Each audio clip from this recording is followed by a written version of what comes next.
Is UNH a buy, a hold, or a sell? After posting earnings this morning, the stock was down over 5%. You can see we're at $268 right now.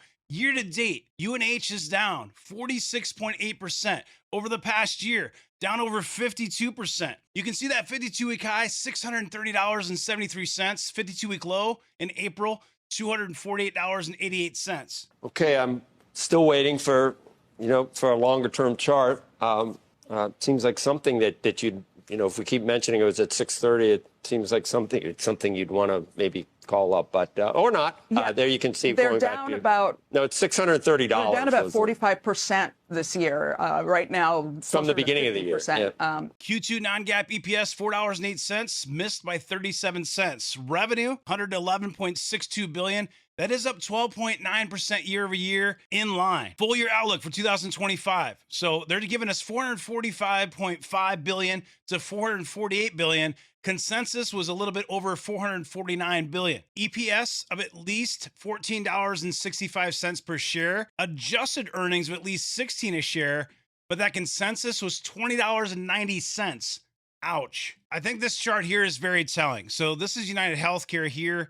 Optum here. Now, Optum has been the growth engine for UNH stock over the last several years. You can see this is Q4 2022. It's 16% growth. You're seeing 25% growth in here. Right now, what we just got, 6.9% year-over-year change in growth. Now, when you look at UnitedHealth, it was 11.8% here. You can see today a 16.6%, which is actually the best number that you see on all of this entire area. And again, that's going back to Q4 2022. You can see that overall, the UnitedHealth revenue is trending in the right direction. But of course, we do have some problems to address here. And this chart is very telling. Here's your actual versus consensus, and then your outcome. And so you can see beat, miss, miss, below. This is the guidance for 2025. So you can see an actual beat here of 3 cents, but a miss of 37 cents on adjusted EPS. Optum revenues did beat by 13 cents, but keep in mind that revenue has decelerated, slowed down. The big thing here is the guidance, quite a bit below. So if you look at consensus here, 449, 2090,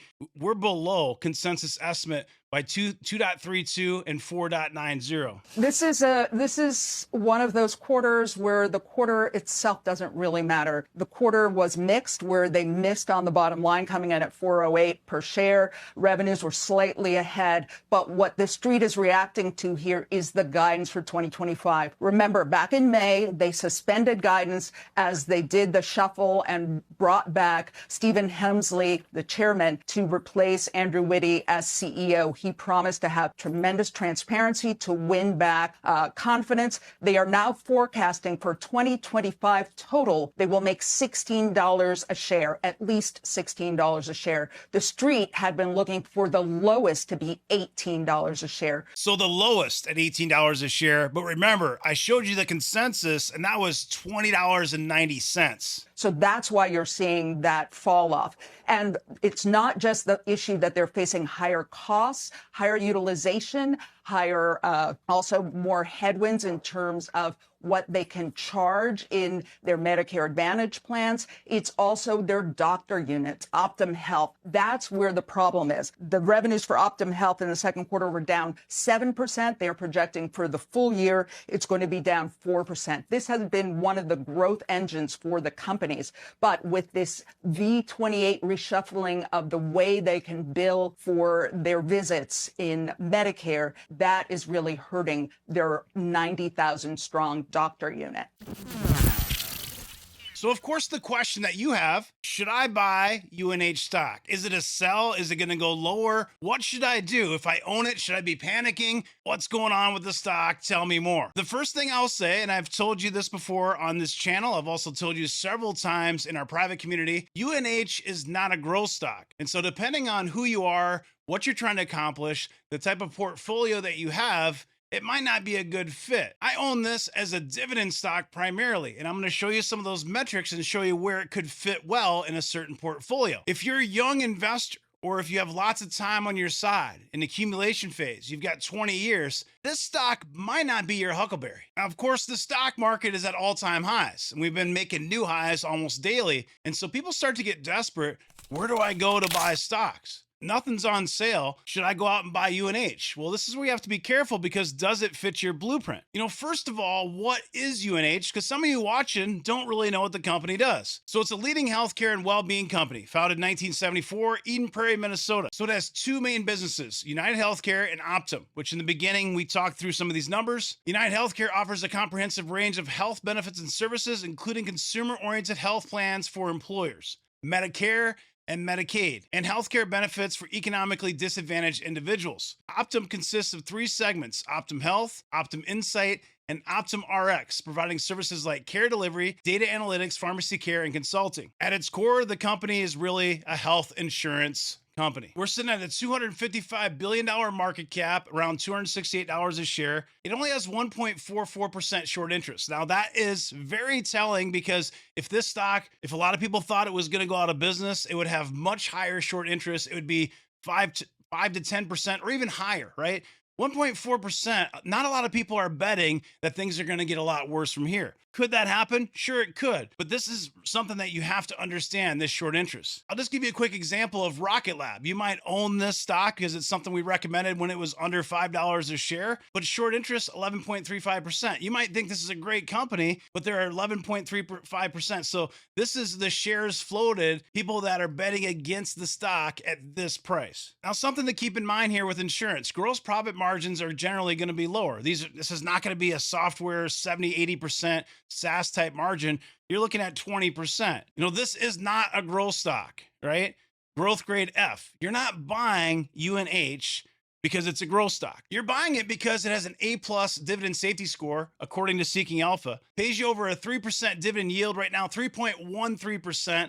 A low payout ratio of 30%, 15-year growth rate 13.64, and 15 years of dividend growth. Now, it might have fit well into DJIF bucket, but now, because of this performance, over the last 5 years, the stock is actually down over 10%. It's kind of a tweener. It's a DJIF, DJI stock, but really at this point, with the dividend and the risk profile, you're buying it as a DGI type stock in a dividend portfolio, or as a recovery play where you think you can recover. But I do think you have to be patient, and I'll tell you more about where I think the stock is going, the price and the time frame, later in the video when I look at a chart. Now, valuation wise, we want to look at this PE gap. This is a TTM, 12 months trailing.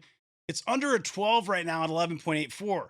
But what we really care about is what is the forward gap P ratio. Now, Seeking Alpha has 14.32, but this is not updated from this morning's earnings report. Now, if you're in our Discord community, you saw this post earlier, and I calculated this gap forward PE ratio. So using the latest stock price, 267.21, when I calculated this, company's EPS guidance of 14.65, that's going to give you an 18.24 gap forward PE ratio. So not an 11.84 and not a 14.32. Is an 18 PE ratio a good price for the stock? Well, if I look back in 2017, it was 19.72. You can see 18, 16, 14. It popped up here in 2021 to 24.8. In 2022, it was 26, 27. It got down at the lowest point, maybe 23 here. 2023, we're looking at closer to 20, 21. PE ratio spiked all the way up here in 2024 to 37. And now it's showing you 11.8, but this is going to be a TTM, right? So we have to look at this and say, what is the TTM based on the new information, based on what the projections are, right? Because a forward PE ratio, we're trying to look into the future. We're looking at that forward guidance. Now, if they're sandbagging, those numbers are going to be off. We don't know until they actually report. But this just gives you a good idea historically. I mean, if you go back a long ways, you're talking 6 and 7 and 8s, but this PE ratio has generally been 18 or higher since around 2016. But I think it's important to understand that this guidance is bad and it's going to lower some of these metrics. So what is UNH stock worth? I'll look at a chart here. I'll tell you my thoughts. These are the analyst projections. Of course, never buy off of just analyst projections alone. Highest price target, 440. Last time we did this video, highest price target was something like 700. So these have come down quite a bit. And you might even see in the next couple of days after earnings, you might see even different revisions. But right now, the highest price target, 440. The lowest price target is 270. That average, 348. That's about a 30% upside from the $268 price you see right now. Well, let's think about this for a second. Like, is UNH going to go out of business? Is that a risk to even consider? I mean, here's the deal, guys. UNH, this is the 10th largest company in the United States when you think of employees. So Walmart, 2.1 million employees, Amazon, 1.5 million, but Kroger has 409,000, UNH, 400,000, Berkshire Hathaway, 392. You can see these numbers on here, but 400,000 people, employees, rely on UNH. Is this company going out of business? I don't think it's going to go out of business. And I think that dividend safety score at A+, I think it is an A or an A+ safety score. So if I'm buying it for a dividend portfolio, I think it makes sense. And it's also a recovery play as well. But the problem, again, to reiterate, guys, UNH is signaling that it's going to have prolonged pain with new, far lower profit forecasts. And that's why shares are down. Is this completely priced in at a $268 stock price? Well, the RSI is at 31, and you probably know that this can go from 0 to 100, right? So anything under 30, though, is generally oversold. So it's getting close to oversold, but it can go much lower on this relative strength index. Looking at a chart, you can see UNH absolutely fell off a cliff from $630 down to $248. This was in April of 2025. Recovered up to $326. And then fell back down today. So right now it's at $267. The low so far today was $260.55. Now, what did I tell you guys in Discord? In multiple places, here's one just in Eric's watch list. I won't be shocked to see it under $250 after earnings. So I have nibbled some shares. I've been nibbling some more. You guys know that I like to use dollar cost averaging. I do believe that if you're patient and you have a 1 to 2 year time horizon, this stock is going to be worth a lot more than $267 a share. Do I think it's going to rocket back to $630 overnight? I absolutely do not think that. I think you could see $350 to $400 as soon as maybe a year, 18 months from now. Could it go lower in the meantime? The answer is absolutely yes. I think the stock's probably going to go below $250 before it's all over. Now, maybe the bottom's in. That's possible, and that's great. But I do think there's a decent chance you're going to see this below $250 a share. And that's where I would prefer to DCA. But if you're buying this as a dividend stock and you're using dollar cost averaging, buying at 267, I don't think it's a terrible idea. Now, for some of you, you're going to hate the stock. It might not be a good fit for your blueprint, and that's okay. Keep on scrolling. But for the right portfolio, I do believe that this is a good buy here. It's a buy when most things aren't on sale.